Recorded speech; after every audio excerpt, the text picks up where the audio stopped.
Desde o início de nossa espécie, os Homo sapiens, empreendemos grandes esforços para descobrir e criar mecanismos e estratégias que ajudam em nossa sobrevivência.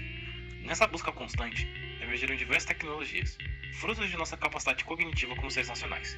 Dominamos o fogo, aprimoramos métodos de caça e pesca e desenvolvemos instrumentos como lanças e machados para nos ajudar. Aprendemos também a cozinhar, usar pele de animais para nos aquecer, entre tantas outras habilidades e ferramentas. Todos os animais caçam e comem, aprimorando suas estratégias com camuflagem e outras táticas. Mas o ser humano tem um intelecto superior, o que nos permitiu dar passos muito mais largos. Mas assim como os outros animais, também desenvolvemos técnicas de comunicação. Caninos uivam, bovinos mugem, gatos miam, e nós falamos. Antes mesmo da fala existir, nos comunicávamos por meio de desenhos nas paredes das cavernas. A fala foi um desenvolvimento paralelo a isso, que continua evoluindo até hoje. Com o tempo, nossas habilidades de abstração fomentaram a concepção de ideias mais complexas, surgindo assim os primeiros números inaugurando o campo da matemática. Matemática e comunicação não são coisas separadas, ao menos eu acredito nisso. Números transmitem conhecimento assim como a fala é escrita, mas de outra forma. Ambas essas áreas evoluíram a um ponto em que são necessárias ferramentas para o aprendizado desses códigos. Um dos exemplos mais antigos é o ábaco, usado pelos sumérios no ensino da matemática. Simultaneamente, a linguagem escrita evoluiu. Sistemas de escrita primitivos, como os hieróglifos egípcios e a escrita cuneiforme dos sumérios, permitiram o registro e a transmissão do conhecimento de maneira mais eficaz. Esses sistemas foram precursores do alfabeto, uma das maiores inovações da história da humanidade. O alfabeto possibilitou a criação de textos mais complexos e a disseminação da literatura, permitindo que o conhecimento fosse acumulado e compartilhado entre gerações. No âmbito da matemática, a invenção da numeração indo-árabe e do zero por volta do século V revolucionou os cálculos. A partir desse ponto, grandes matemáticos desenvolveram a álgebra, que possibilitou a resolução de problemas mais complexos e abstratos. Ferramentas como o astrolábio e, mais tarde, o compasso e a régua permitiram avanços na geometria e na navegação, ampliando nosso domínio sobre o mundo natural.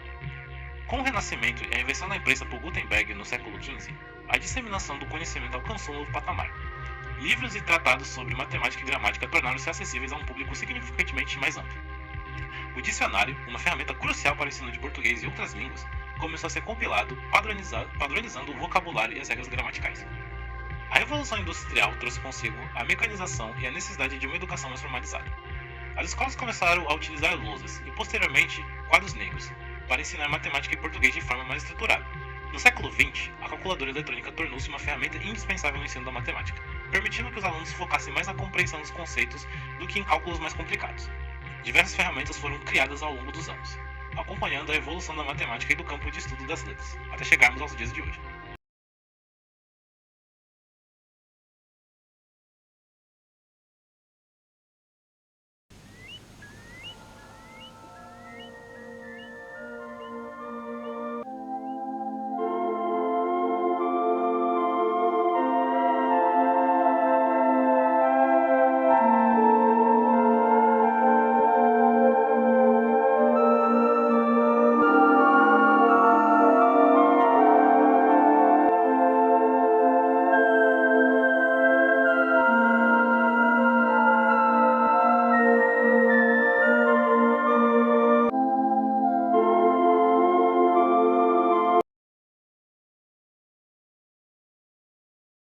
Diversas ferramentas foram criadas ao longo dos anos, acompanhando a evolução da matemática e do campo de estudo das letras, até chegarmos aos dias de hoje.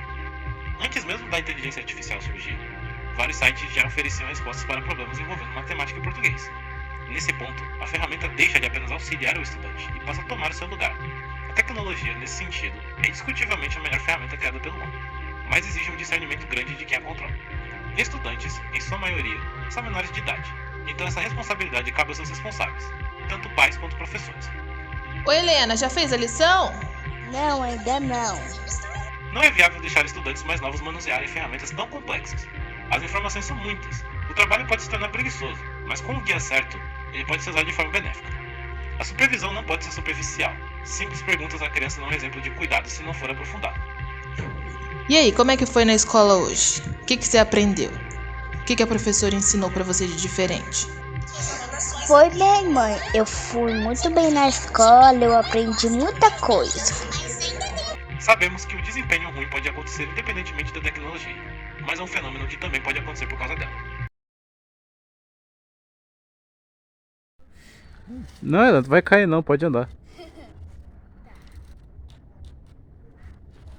Em resumo, professores precisam ter uma formação baseada em orientar os alunos a usarem da tecnologia de forma efetiva e educadora, da mesma forma que os pais precisam também observarem seus filhos devidamente em função da tecnologia, a fim de fornecer tanto um ensino de qualidade quanto uma vida de qualidade.